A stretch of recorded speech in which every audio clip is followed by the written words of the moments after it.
नमस्कार. मी दत्तात्रय तापकीर.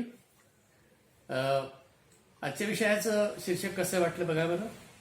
त्यात चक्क म्हटलंय की चौघे थकले आणि 6 जण वाद घालत बसले, वाद करीत बसले. आता असं वाटेल की हा काय विषय आहे नेमका. चौघांनी थकले, दमले 4 जण आणि 6 जण वाद घालतायत. म्हणजे काही शैक्षणिक व्याख्यानं होत आहेत, काही आध्यात्मिकवरती इच्छा असते बोलायची म्हणून बोलतोय. आजचा विषय कशात बसवायचा, म्हणजे यात अध्यात्म काय आलं आणि शिक्षण काय आलं. हे तर काहीतरी गावामध्ये कुठं चावडीवरती घडलेली घटना वाटते, एखाद्या चौकात घडलेली घटना वाटते की 4 दमले, 4 थकले. म्हणजे कोण 4 बाबा, का दमले? ते काही खेळाडू आहेत का, कुस्त्या खेळतायत का, धावतायत पळतायत का, काय कष्ट केले त्यांनी, कशामुळे थकले? आणि 6 जण कोण आहेत नेमके, ते काय वाद घालतायत, त्यांची काय भांडणं झाली? या 4घांचा त्या 6 जणांचा काय संबंध आहे, कुठली गोष्ट आहे ही? का काही बोधकथा सांगून शिक्षणाकडे किंवा अध्यात्माकडे वळायचं आहे? तर का काही प्राचीन कथा आहे कुठली रामायणातली, समजा 4 दमले म्हणजे चक्क राम, लक्ष्मण, भरत आणि शत्रुघ्न लढाई करून दमले, आणि इकडे 6 जण समजा महाभारतातले 5 पांडव आणि 6वी द्रौपदी हे वाद घालत बसलेत. अशा अनेक शंका तुमच्या मनात येत राहतील. पण मी आपलं माझ्या सवयीप्रमाणे गमतीदार शीर्षक मुद्दाम ठेवलं, लक्षवेधी असावं म्हणून. पण आता मूळ विषयाकडे येण्याकरता हे जे मी आता हे शीर्षक मांडलं की कोणीतरी 4 आहेत ते दमलेत म्हणे, ते थकलेत, आणि कोणीतरी 6 आहेत ते वाद घालत बसलेत. बघा अजूनही लक्षात येते का सध्याचं वातावरण, सध्याचा सण कुठला चालू आहे? आता नवरात्र चालू आहे, काही लक्षात आलं का बघा. आणि मग ध्यानात येईल की तो मूळचा उल्लेख आहे यासाठी, 4 श्रमले परंतु न बोलवे काही, साही विवाद करिता पडलो प्रवाही. लक्षात. म्हणजे आपण जी नवरात्रामध्ये अत्यंत लोकप्रिय असलेली ही दुर्गेची आरती, जगदंबेची आरती म्हणतो, दुर्गे दुर्घट भारी तुझ म्हण संसारी, अनाथ नाथे अंबे करुणा विस्तारी वगैरे. त्याच्यातल्या पहिल्या कडव्यामध्ये ह्या पंक्ती आलेल्या आहेत की त्यात सुरुवातीला असं म्हटलंय की त्रिभुवन भुवनी पाहता तुझ ऐसी नाही, 4 श्रमले परंतु न बोलवे काही, साही विवाद करिता पडलो प्रवाही, ते तू बघता लागी पावसी लवला आहे. तर माझं लक्ष या 2 कन्सेप्टनी वेधून घेतलं, हे 4 आणि 6च्या. मला नाही तर गंमतही वाटते की मंडळी अगदी उत्साहाने सगळेजण आरती म्हणतात, त्यात त्यांना कितपत याचा अर्थ माहीत झाला असेल, हे 4 काय ते 6 काय, किंवा असं मनात जरी आलं असेल का नाही माहिती नाही. अनेकदा हा एक वेगळा विषय होईल बोलण्याचा की आपण आरत्या किती लाईटली घेतो, किती कॅज्युअली घेतो, आणि किती चुकीच्या म्हणतो, उच्चार कसे चुकीचे होतात, आणि कसं विनोदाने ते आपलं एक पाठांतर आपलं गंमत म्हणून एकटं किंवा सार्वजनिक कुटुंबात किंवा बाहेर कुठं म्हटलं जातं. असा हा कर्मकांडाचा भाग होत गेला. पण प्रत्येक आरती, परंपरेतनं आलेल्या प्रत्येक आरतीमध्ये खूप सुंदर अध्यात्म. मी कर्मकांड नाही म्हणत आहे. कर्मकांड हा भाग आहेच की पूजेमध्ये आरती झाली पाहिजे, त्यासाठी आरती तबक पाहिजे, मग निरांजन पाहिजे, समई पाहिजे, दिवा पाहिजे, कापूर पाहिजे, आणि मग ती आरती देवाला ओवाळायची वगैरे, हा सगळ्या कृतीचा भाग झाला. पण त्या आरतीमध्ये जे काही गूढ अर्थ भरलाय, त्यात जे काही सांगितलंय ते खूप छान अभ्यास करण्याजोगं आहे. मध्ये गणपतीची आरती असेल, दत्तात्रेयांची असेल, आणि कुठल्याही देवतेची आरती जी नित्य आपल्या उपासनेत येते ती ह्या कर्मकांडाच्या जोखडातनं बाहेर पडून, म्हणजे ते कर्मकांड छान करावं, ती कृती छान करावी, पण त्याच्या बाहेर पडून त्यात लपलेला अर्थ छानपैकी समजून घ्यावा, म्हणजे आपली अध्यात्माबाबतीत खूप चांगलं मार्गदर्शन त्यातनं होऊ शकतं. तसं मला ह्या आरतीमध्ये वाटलं की ह्या आरतीमध्ये बाकीच्या गोष्टी आल्या. ती काही फार मोठी आरती नाही, 2-3 कडव्यांची आरती. त्यामध्ये तुझी हे अंबे, हे जगदंबे, ही देवीची आरती आहे, दुर्गा आहे ती, आणि तिने कृपा करावी, तिने आपल्यावरती प्रसन्न व्हावं, तिने तोडी माझे सगळे क्लेश आणि भवताप सगळे निघून जावेत. आणि शेवटी हा भक्त, तो कवी, आरती करणारा, आरती करता जो आहे, तो म्हणतो की नरहरी तल्लीन झाला पदपंकज लेशा, की हे जगदंबे तुझ्या पदपंकज लेशा, तुझे चरण कमल आहेत, त्याच्या तिथे मी रममाण झालो आहे. आणि अशी ही स्तुती जशी प्रत्येक आरतीत असते, ती इथं देवी जगदंबेची स्तुती आणि ही सगळी आलेली आहे. आता आपण काही पूर्ण आरतीचा अर्थ बघणार नाही आहोत, पण मी शीर्षका बरहुकूम हे जे 2 शब्द मी मुद्दाम बोललो की 4 आणि 6, हे आपण माहीत करून घेऊया. कारण अनेकदा याचा संदर्भ बहुतेकांना माहीत नसू शकतो. जे अभ्यासू आहेत, ज्यांना याचे संदर्भ माहिती आहेत, त्यांच्याबद्दल प्रश्नच नाही. तर मंडळी, 4 श्रमले हे तो उघड एक, हे 4 मध्ये 4 वेदांचा उल्लेख आहे, आणि 6 विवाद करता इथं 6 मध्ये षड दर्शनांचा उल्लेख आहे. मागे एकदा अशाच माझ्या छोट्या भाषणामध्ये मी भारतीय तत्वज्ञानाचा परिचय करून देत असताना या दोन्हींचा उल्लेख नक्की केला होता. कारण याशिवाय आपण भारतीय तत्वज्ञान किंवा भारतीय अध्यात्म बोलूच शकत नाही. आणि इथं ह्या कवीने फार कल्पकतेने ह्या दोन्हींचा उल्लेख करून आई जगदंबेचं वर्णन करताना ही दोन्ही महान वाङ्मय, ही दोन्ही महान साहित्य, हे दोन्ही महान ग्रंथ, ही महान तत्वज्ञानाची परंपरा सुद्धा आईचं वर्णन करायला, जगदंबेचं वर्णन करायला कशी अपुरी पडतात, कसे त्यांना मर्यादा पडतात, हे अत्यंत भक्तिभावाने मनापासून सांगितलेलं आहे. तर त्यामुळं आपल्याला ह्या 4 मध्ये नेमकं काय आणि 6 मध्ये नेमकं काय हा विषय बोलायचा नाहीये. तो बोलायला वेळही नाही आणि तो खूप खोलात आणि खूप व्यापकतेने बोलण्याचा विषय आहे. थोडक्यात सांगायचं म्हटलं तर संपूर्ण मी मागे म्हटलं तसं भारतीय तत्वज्ञानाचं सगळं सार सुगंध, सगळं सर्वस्व किंवा ज्याची मूळ गंगोत्री ही जी मानली जाते, जी केवळ भारतीयांची नव्हे, केवळ हिंदूंचीच नव्हे, तर एकंदरीतच मानव जातीची म्हणून मानता येते. आता असे विशिष्ट धर्माचे अभिनिवेश बाळगून आणि मग गैरसमज मनामध्ये धरून कुठल्याही धर्मग्रंथाकडे किंवा प्राचीन वाङ्मयाकडे बघू नये.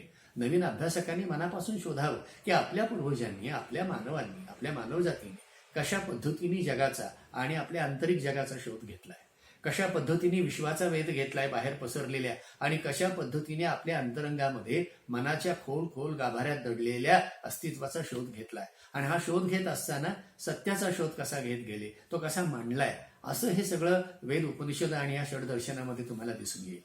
त्यामुळं हा एक फार प्राचीन शोध आहे, हा एक फार प्राचीन काळी घेतलेला वेद आहे. आणि हा वेद घेत असताना सर्वोत्तम शब्दांमध्ये मांडला जाणं, काव्यात्मक भाषेत तो मांडला जाणं, अनेक कल्पनांना धरून तो मांडला जाणं, म्हणजे याच्यामध्ये सत्य आहे, तथ्य आहे, कथ्य आहे, कल्पनारम्यता आहे, अद्भुत रम्यता आहे, अतिशयोक्ती आहे, सगळंच आहे. आणि सगळं असायला वावगं काय, त्यात बिघडलं कुठं? हे माणसाची अभिव्यक्ती जी होती प्राचीन काळी, ज्यांना अपौरुषे असं म्हटलं गेले, की जे त्या खोल चिंतनात घडून गेले आणि मग साधनेमध्ये घडून गेले. केवळ चिंतन नाही झालं, ते केवळ चिंतन चर्चा नव्हती, तर साधनेत घडून गेल्यानंतर जी अनुभूती आली, जे प्रत्यय आले, जे त्यांना भावलं, जे त्यांना काहीतरी परतत्वाचा स्पर्श झाला आणि काहीतरी गवसलं, हे सत्य, हे ह्या वेदांमध्ये आणि षडदर्शनामध्ये मांडायचा प्रयत्न झाला.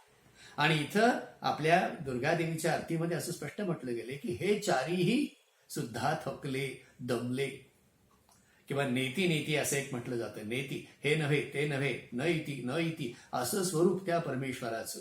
मग तो परमेश्वरूप पुरुष रूपात मानलेला असो किंवा देवी रूपात मानलेला असो, किंवा ते ब्रह्म म्हणजे पुरुषही नाही आणि स्त्री नाही, दोन्हीच्या पलीकडे असलेलं जगाचं अधिकारण, जे अंतिम, आधी आणि अंतिम असं जे तत्व आहे, हे आदिमा, हे अंतिमा, असं जे तत्व आहे, त्या तत्वाचं वर्णन करणं अवघड आहे असं म्हणायला लागले सगळे.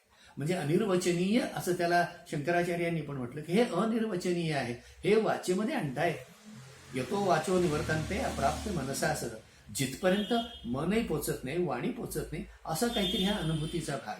आणि या अनुभूतीमध्ये जेव्हा भक्त एखादा जगदंबेची भक्ती करणारा, म्हणजे जो विश्वात्मक चैतन्याकडे, विश्वातल्या चेतनेकडे, अंतिम सत्याकडे आईच्या रूपात बघतो, ज्याबद्दल कालही थोडं आपण बोललो आई उदेगांबाबाई या व्याख्यानात, की आईच्या रूपात बघत असताना जागतिक सत्य, अंतिम सत्य हे आई म्हणून ज्यांना भावलं, मातृत्वातनं ज्यांना भावलं, वात्सल्य भाव म्हणून त्यांनी त्याच्याकडे पाहिलं, अशांना हा अनुभव असा आला की तिचं कितीही वर्णन केलं. ह्या वेदांमध्ये सर्व ऋचा आहेत, मंत्र आहेत, सूक्त आहेत, आणि संपूर्ण विश्व, विश्वाची निर्मिती, विश्वनियंता, त्याचं क्रिएशन, त्याची निर्मिती कशी झाली, जीवाची निर्मिती कशी झाली, आत्मा म्हणजे काय, जीव म्हणजे काय, जगत म्हणजे काय, याचा इतका सखोल विचार सर्व अर्थाने, सर्व बाजूने खूप सुंदर केलेला आहे. हा आत्ता बोलण्याचा विषयच नाही खरं म्हणजे, त्याच्यावरती खूप सविस्तर बोलावं लागेल, इतके हे सुंदर विषय, इतके हे आव्हानात्मक विषय आहेत. हे जाणकारांनी किंवा नव्या पिढीने समजून घ्यायला हरकत नाही, समजून घ्यावं. जी काही गैरसमजाची जमट तयार झालेली आहे, तर आपण काहीतरी पूर्वग्रह डोक्यात धरून बसतो की वेद म्हणजे तमुक, उपनिषद म्हणजे तमुक, अमुक ग्रंथ म्हणजे तमुक, तमुक धर्म म्हणजे अमुक. हे सगळं स्वच्छ मनाने, अत्यंत लॉजिकली, तर्कशास्त्राच्या दृष्टीने एक वाङ्मयाचा भाग म्हणून, मानवी प्रयत्नांची पराकाष्ठा म्हणून, मानवाचं सगळ्यात प्राचीन वाङ्मय म्हणून उपलब्ध असलेलं, सगळ्यात जुनं मानवाने लिहून ठेवलेलं आणि विचार केलेलं असं हे सर्वश्रेष्ठ विचारधन जे आहे ते बघावं. आणि मग बघावं की ह्या माणसाने आपल्या अंतरंगाचा शोध घेताना, या विश्वातल्या अंतिम सत्याचा शोध घेताना नेमकं काहींना ते आईच्या रूपात कसं भावलं असेल. म्हणजे सगळं बघण्यासारखं आहे. तिथं मग वेदांमध्ये काही महावाक्य म्हणून सांगितली जातात. महावाक्याचा अर्थ आहे खूप छोटेसे असतात, सूत्रबद्ध आहेत ते. जसं ऋग्वेदात म्हटले प्राजनान्म ब्रह्म, किंवा मग तत्वमसी सामवेदात म्हटलं, यजुर्वेदात हे अयमात्मा ब्रह्म किंवा अहम ब्रह्मास्मी, ही जी ह्यांना महावाक्य म्हणली गेलेली, म्हणजे मी ब्रह्म आहे, आपला आत्मा हाच ब्रह्म आहे, तू जो आहे तू तेच आहेस वगैरे, ह्या छोट्या सूत्रबद्ध गोष्टीतनं चैतन्य आणि माणसाला मी आहे हे वाटणं आणि चैतन्य जे आहे हे एकरूप कसं आहे हे वाटताना ब्रह्मस्वरूप आणि त्या ब्रह्मावरती चर्चा आहे. म्हणून तर मग आपण सगळे भाषेतले शब्द आणि त्यावरती काही विडंबनात्मक आणि चेष्टेनी बोलण्याचे सगळे शब्द आले की ब्रह्मकारस्थान म्हणतं, कोणी म्हणतं ब्रह्माच्या गप्पा आहेत, कोणी म्हणतं हे ब्रह्मज्ञान आहे, कोणी म्हणतं काय ब्रह्म घोटाळा आहे. म्हणजे हे सगळे शब्द जे आले ना, हे कशामुळे आले? हे वाणीची अनिर्वचनीयता म्हणून आलेले, की त्या अंतिम सत्याची अनुभूती आल्यानंतर, त्या अंतिम सत्याचा विचार सतत खोलामध्ये करून गेल्यानंतर भाषा अपुरी पडते. हे सर्वच महापुरुष म्हणत गेले. म्हणजे गौतम बुद्ध हेच म्हणाले, महावीर जैनांचे हेच म्हणाले, सर्व महापुरुष ज्याला आपण साक्षात्कार म्हणतो, तो जो साक्षात्कार त्यांना जी अनुभूती आली, ह्या अनुभूतीचं वर्णन करताना सगळ्यांनी हेच सांगितलं की अरे हे बोलताच येत नाहीये, हे सांगता येत नाहीये, हे भाषेच्या पलीकडचं आहे. तशी ही जगदंबा, ही आई त्या भाषेच्या पलीकडची आहे, ती त्या वाणीच्या पलीकडची आहे. आणि मग तिचं स्वरूप सांगणं अवघड होत जातं ना. म्हणजे मातृत्व हे अनुभूतीला येत आहे, ती संपूर्ण जगाची आई हे कळतंय, हे किती सुंदर रूपक केलं हे लक्षात घ्या. जगदंबेचं रूपक जे करताना आणि मग त्या रूपकाबद्दल बोलत असताना त्रिभुवन भुवनी पाहता तुझं ऐसी नाही, म्हणजे या जो जगदंबेच्या भक्तीमध्ये मनापासून रममाण झाला त्याला इतर देवदेवतांचं आकर्षण वाटणं कारणच नाही. तो नाही आकर्षित होते कुठल्याही पुरुष देवतेकडं किंवा ब्रह्मा विष्णू महेश असतील किंवा आणखी जे 33 कोटी देव. आता हाही आणखी गमतीचा विषय की 33 कोटी हा आकडा न घेता कोटी म्हणजे प्रकार असं मानलं गेलंय. मग काही वसू आहेत, काही आदित्य आहे, काही वरुण इंद्र वगैरे अशा देवता आहेत. अशा काही कॅटेगरीज, काही टाईपचे देव एकत्र 33 प्रकार होतात असंही अर्थ लावला गेलाय वगैरे. ह्या सर्व शक्तींचा अभ्यास, या सर्व शक्तींना केलेलं आवाहन, यांना केलेल्या प्रार्थना, मग वरुणासाठी प्रार्थना, मग इंद्रासाठी प्रार्थना, मग अग्नीसाठी प्रार्थना, मग वायूसाठी प्रार्थना, ह्या सर्व तऱ्हेच्या उच्च स्तरावरच्या प्रार्थना जेव्हा इथे एकत्रित होतात, विश्वाच्या तत्वज्ञानाचा किंवा विश्वनिर्मितीचा अभ्यास ज्यामध्ये मांडला जातो, हायपोथेसिस मांडले जातात आधुनिक भाषेमध्ये, अनेक आडाख्याने अंदाज सुंदर पद्धतीने मांडले गेलेले आणि हे अतिशय सुंदर भाषेत, तर्कशुद्ध भाषेमध्ये काव्यात्मक रीतीनं हे ऋचांमधून, या सुक्तांमधून, या चारी वेदांमधून म्हणजे ऋग्वेद, यजुर्वेद, सामवेद आणि अथर्ववेद या परंपरेमध्ये सगळं सांगितलं गेलं. मग त्यात यज्ञविधी आहे, मग त्यात मंत्र आहेत तरतऱ्हेचे, मग लौकिक जीवनाचा त्यात भाग आलेला आहे, मग काही ठिकाणी पूर्वजन्म पुनर्जन्म याची काही चर्चा आलेली आहे, जीवजगत आलेलं आहे, जीवात्मा परमात्मा ह्या गोष्टी आलेल्या आहेत, मोक्ष आलेला आहे, पापपुण्य आलेलं आहे, श्रेयस प्रेयस आलेला आहे, पराविद्या आणि अपराविद्या हा विषय आलेला आहे. हे सगळे विषय म्हणजे गगनाला गवसणी घालणारं, संपूर्ण माणसाच्या बुद्धिमत्तेच्या आवाक्यात गेलेलं सगळं ज्ञान, हे ज्ञान जेव्हा असं वेदांमध्ये येतं, पण हे वेदांमध्ये आलेलं ज्ञान आपण आधुनिक भाषेत जर म्हणायचं झालं तर हे शब्दरूप असतं, शाब्दिक असतंय, ते कॉग्निटिव्ह किंवा बुद्धीने जाणलेलं किंवा बुद्धीला समजेल अशा भाषेत मांडण्याचा प्रयत्न केलेला जातो. आणि मग ज्या वेळेला ह्या सगळ्या ज्ञानामध्ये, म्हणजे ह्या वेदांच्या ज्ञानामध्ये कर्मकांड आहे, ज्ञानकांड आहे, उपासनाकांड आहे, तर विशेषतः उपासनाकांडातून पुढे मग जेव्हा त्या अंतिम ब्रह्मस्वरूपाची चर्चा वेदांनंतर उपनिषदांमध्ये झाली आणि ह्यावरून पुढे मग षडदर्शनांची उभारणी झाली त्या सहांची, तेव्हा आणखी सुंदर गंमत सुरू झाली की ही मांडणी जी होती ब्रह्मस्वरूपाची, अंतिम सत्याच्या स्वरूपाची मांडणी करताना हे केव्हा सुरू झालं आपल्याला त्यातला इतिहास माहिती नाही, पण मला हे मोठं गोड काव्य आणि मोठं अभूतपूर्व आकर्षक गोष्ट वाटते की ज्या कोणी म्हणजे ज्ञानी हे वेगळे, ज्ञानाने जाणारे वेगळे, पण ज्यांना हे ज्ञान जाणताना भावनेतून, भक्तीतून किंवा प्रेमातून हे तत्व समजलं, म्हणजे हे ज्ञान आहे शेवटी एकच होते. पण असं म्हटलं जातं की ज्ञान से परमात्मा जाना जाता है आणि प्रेम से परमात्मा हुआ जाता है. ज्ञानाने ईश्वराला जाणता येतं, तर प्रेमाने ईश्वर होता येतं. ईश्वर असण्याची अनुभूती, ईश्वराचे अद्वैतानुभव जाणता येणं, हे कुठंतरी नंतर षडदर्शनांनी मांडायला सुरुवात केली आणि ती टप्प्याटप्प्याने ते मांडत गेली. आणि षडदर्शन अतिशय महत्वाचा असा आधारस्तंभ ठरला भारतीय तत्वज्ञानाचा. आणि तेही मागच्या वेळेला मी उल्लेख केला तसा ते आहेत, सुरुवात न्याय आहे, नंतर वैशेषिक आहे, न्याय तत्वज्ञान, वैशेषिक तत्वज्ञान, न्याय, वैशेषिक, सांख्य, योग, मीमांसा आणि वेदांत, किंवा मीमांसेलाच पूर्व मीमांसा म्हणतात आणि वेदांताला उत्तर मीमांसा म्हणतात. आणि मग ह्या साहीचे प्रमुख पायोनियर ऋषी मानले गेलेत की आपलं न्याय दर्शन हे गौतमांचं आहे, वैशेषिक दर्शन कणादांचं आहे, मग सांख्य दर्शन कपिल मुनींचं आहे, योग दर्शन सुप्रसिद्ध पतंजलींचं आहे, पातंजल योग, मीमांसा जैमिनी मुनींची आहे, आणि शेवटचं जे आहे वेदांत म्हणजे ब्रह्मसूत्र ही भगवान व्यास मुनींची आहे. ह्या 6 जणांनी जे तत्वज्ञान मांडले, जी चर्चा केली, ती इतकी अप्रतिम आहे मंडळी, अभ्यास करण्याजोगी, की जिथे एकामागे एक तत्वज्ञान उलगडत जातं. ते तत्वज्ञानाचा अर्थ बाहेरून जे गैरसमज आपण असा करतो की यात नुसतं देवादेकांचंच काहीतरी सांगितले आणि पूजा अर्चन मंत्रण केशवायन माधवायन म्हटलं, असं नाहीये. हे कृपा करून पहा, त्याचा अभ्यास करा, मिळवा ते. की न्यायाचा अर्थ, की न्याय म्हणजे जस्टिस मधला न्याय नव्हे, तर न्याय दर्शन हे जगाचं स्वरूप, जगाची उत्पत्ती स्थिती लय आणि जगाचं सगळं स्वरूप कशा प्रकारचं आहे, जे दिसतं भासमान होणारं सगळं जग, याचे नेमकी गुणधर्म काय आणि आपल्याला जे ज्ञान होतं त्याची प्रमाणं कुठली आहेत. मग ती प्रमाणं मानताना शब्द प्रमाण, अनुमान प्रमाण, उपमान प्रमाण किंवा हे प्रत्यक्ष प्रमाण, अशी सुंदर सुंदर प्रमाणं मानली की ज्ञान आपल्याला कसं होतं ते. आणि मग पुढं हा जो आहे आपला वैशेषिक दर्शन कणाद, उलूक मुनींचं कणाद ऋषी, हे तर अगदी म्हणजे कणवाद, परमाणुवाद, अणुअणूंचा अभ्यास करणार आहे.